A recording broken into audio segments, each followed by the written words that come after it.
Hi everybody, welcome to Live Blogger. In this tutorial series, we are building this agency homepage using HTML and Tailwind CSS. Now in the previous video, we designed this section right here. So this is the stats section. Now in this video, we will design the next section, which is this work section. So let's get started.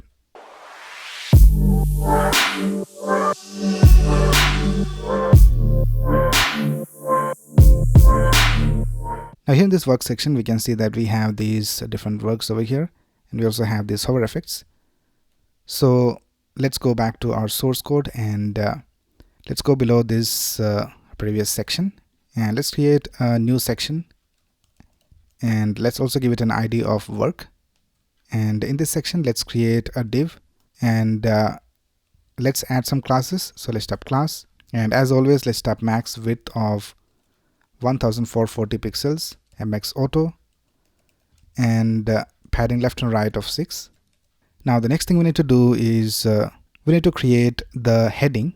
So here we can see we have this heading called selected work. So let's add this inside a div, and here let's type h2, and here let's type selected work, and here we have the heading being displayed. And let's also add some styles over here for the section. So let's type class, padding top and bottom of 32, background of white, and let's type border bottom of 4 and border color to black. So now we can see we have this padding and the other styles. Now let's style this heading. So for the heading, let's type class, let's set the text to 6 XL, and for medium or larger, let's type text to 8 XL. And let's set the font weight to black. And below that, we need to have a paragraph.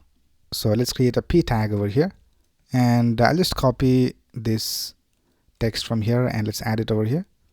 So here for the p tag, let's add some classes. So let's type text of XL, font weight to bold, margin top of 4, and border left of 4. And on the left side, we need to have this line. So let's type border black for the color and padding left of 4. So this will have this border on the left side. This is how it looks. Right now on the right side, we need to have these tabs. So for that, let's go to the container division. So here for the div, let's type class. Let's set the display to flex, flex direction to column for small screens. And for medium or larger, let's type flex direction to row. And for medium or larger screens, let's type items end. Now this will bring these two different sections aligned to the bottom. So what we'll do is we will add these two text inside a different div. So here let's create another div, and let's add the heading and the paragraph inside this div. And here for this container div, let's also add justify between, so that the elements are to the extreme left and right sides. And let's set the margin bottom to 20 and a gap of 8. And now let's go outside this div. Let's create another div. And in this div, we need to have buttons. So we need to have all, web, mobile, and brand. For this div, let's add some classes. So let's type class of display flex, flex wrap, so that the buttons can wrap to the bottom if there is not enough space. Let's also add a gap of 4. Right now, let's add buttons over here. So let's type button. And in this button, let's type all. Now let's add some styles to the button. So let's type class, padding left and right of 6, padding top and bottom to 2. Let's type background color of black, text to white, font weight to black and uppercase. Let's type text size to small. So this is how this button looks. Now for all the other buttons, we need to have this border because these are not active.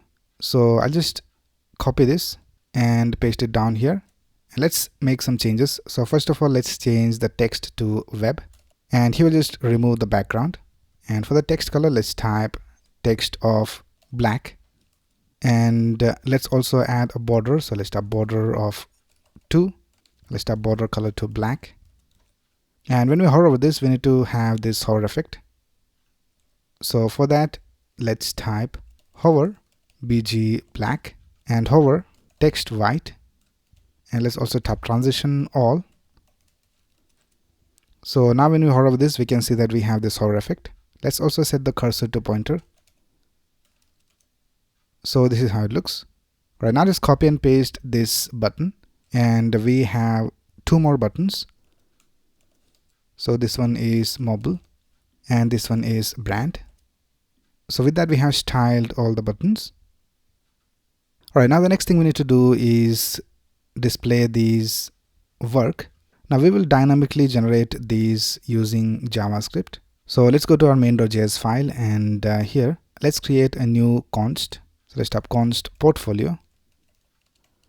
Let's create an array of objects, and in this object we need to have the category, and then we need to have the title. So for this title we have fintech dashboard, and then we need to have the image, and for the image I have added these images work1, work2 and work3. So let's type images work1.jpg. I think it's png, so let's type png over here. Now in the same way we need to add all the other work, so I'll just copy this and paste it down here and here. And for the second one, let's type category of mobile, and let's copy this text as the title. And for the image we have work2.png. Then we have brand for the category, and for the title let's copy this and let's paste it over here.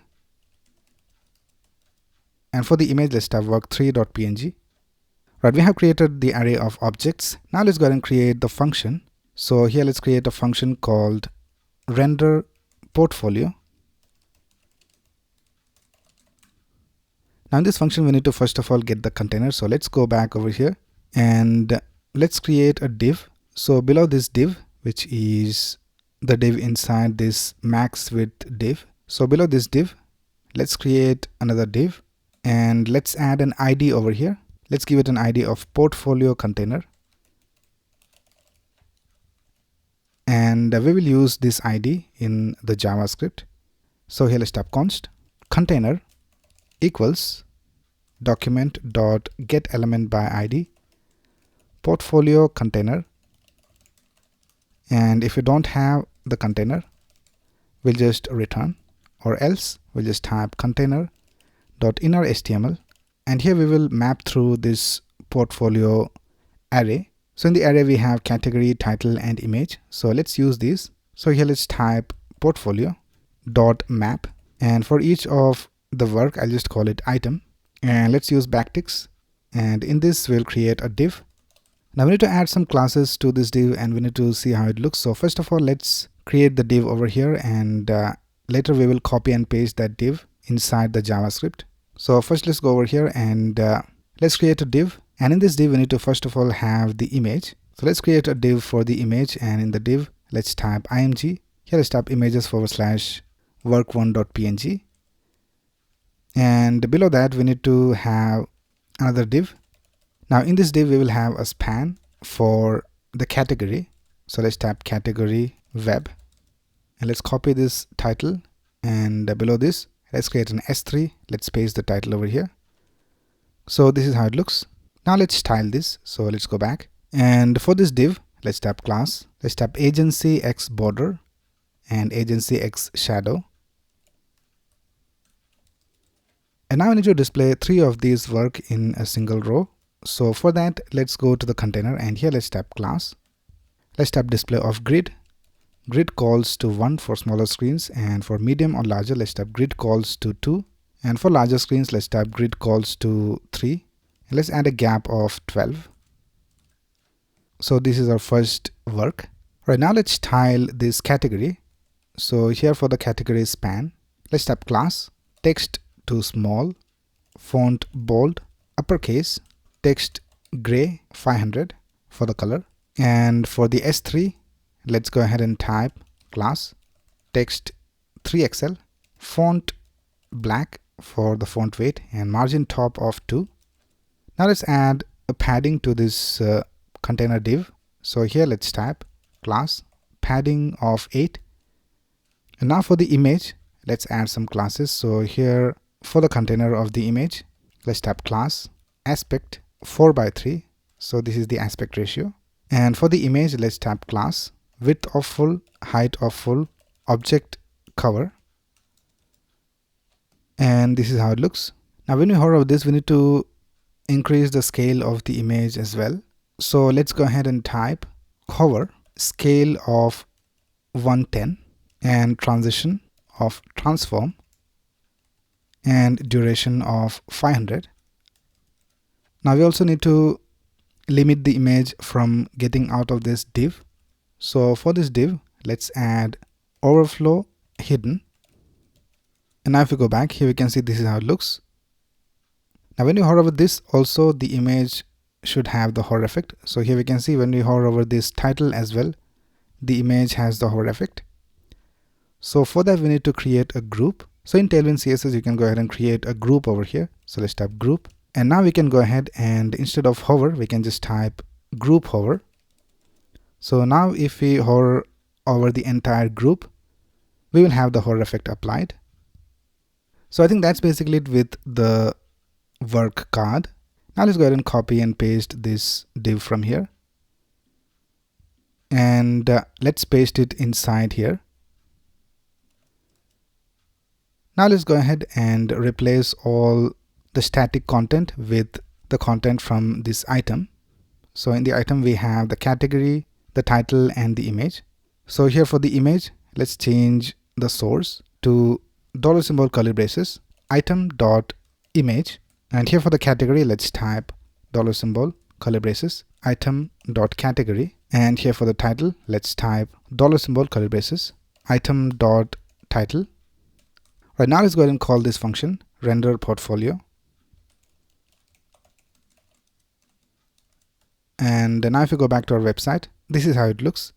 So let's go back and let's join this just like we did for the other functions.